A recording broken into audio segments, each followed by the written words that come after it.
it's Ellen Thompson-Jennings, the Family History Hound, and if you've been following my blog for a while, you know that I've been sharing family recipes for a while in the hopes that eventually I could make a family history recipe book. So I've shared cherry cha-cha, and I've shared pineapple delight, impossible pie, no-bake cookies, chocolate zucchini bites and cake, as well as grandma's Christmas pudding recipe and Cape Ann casserole, and along with that, Auntie Winnie's rum cake.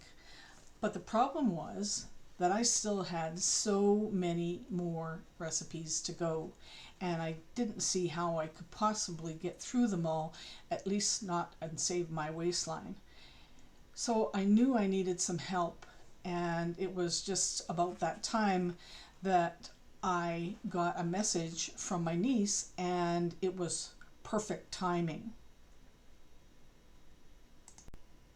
Her message said, "Hey Auntie, I just picked some beets, feel like a full-blown farmer.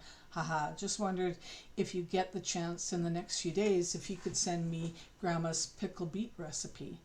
And so I decided it was perfect timing to ask her if she'd like to collaborate with me on a recipe book and help me by taking photographs. And I knew exactly how we could do this and work on this together as a family project. So my idea was to scan all of the recipes and then put them in a forever album, and then I would be able to make my niece a collaborator. So that was the start. So the first step was to scan all those handwritten recipes. I decided against including any clippings because I never knew whether or not my mother had made them.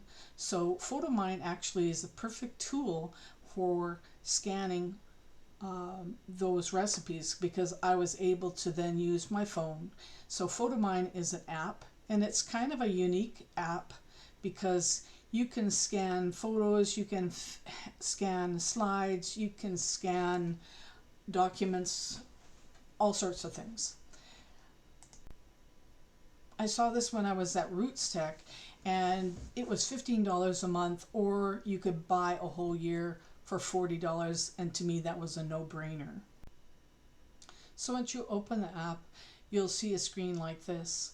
There are a couple ways that you can scan.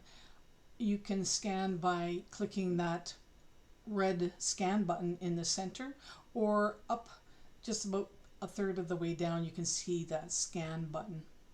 And all you have to do is point it at the thing you want to scan, and in this case I chose the document setting, but I could have used the photo setting. It doesn't really matter. Then you click and press and hold down the button for scanning.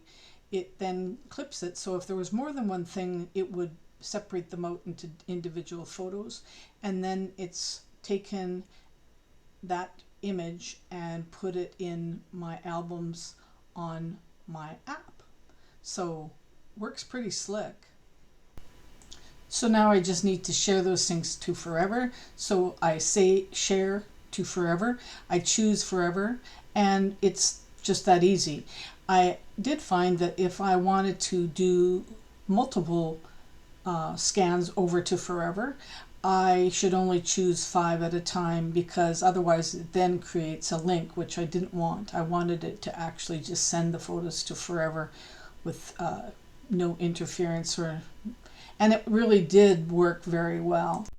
So here we are in my Forever account, and I'm in one of my albums called Family Recipes. I created this in January. You can see that I've written that it's all of my mother's and grandmother's handwritten recipes.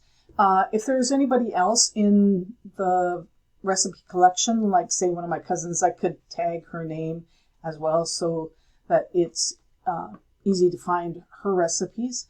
I've also created 2 nested albums, one called Eleanor's Recipes and one's Nanny's Recipes. Now you'll see in that nested album, I've already created a recipe and I've taken photographs, and that's what I've talked about with my niece, is that I'm going to give her access to this album. It will be an album that she can download all the recipes from, but she can also upload. So she could upload any photographs that she took of her making any of the recipes. And that's kind of the idea of the album, is that then by her doing some of the recipes and creating them, then we can make a recipe book. Now, since I talked about this with my niece, I was telling my brothers about it, and one of my brothers said, wow, I really think this is a great idea. I'd like to be a part of it. So I am going to be sending him a connection invite. So you can see up at the top here that you can create a connection, and I will show you that in a moment. So on this screen, you can see the invite to Forever and also groups. So, and this is all under the Connections tab. So in order for a person to upload to an account, you need to be invited to Forever and have a Forever account. Now you can have just a free account. You don't have to have a paid account. But then once they accept the invite, then they can then, like I say, upload or download. And that's the whole idea. And once they're invited, I can then add them to a group. And I'll show you that right now. So now a person that I have invited to Forever that is accepted, it can be added to a group. So in this case, you can go to the Add New, but I've already created one called Recipe Group, which you can see below that. And then I can, once they've accepted my invite and then they're in Forever, then I can add them to the group pretty easily. Now I can make other groups and I can attach them to other groups. So for instance, that Thompson group, they could access all of the things that I put in there. So this is a way you can share your genealogy too. And it's kind of a great idea because you can make different groups for different surnames within your family tree, because there's certain people that are in your family that are not necessarily going to be interested in all of the groups, but they might be interested in a couple. So that's my idea for that.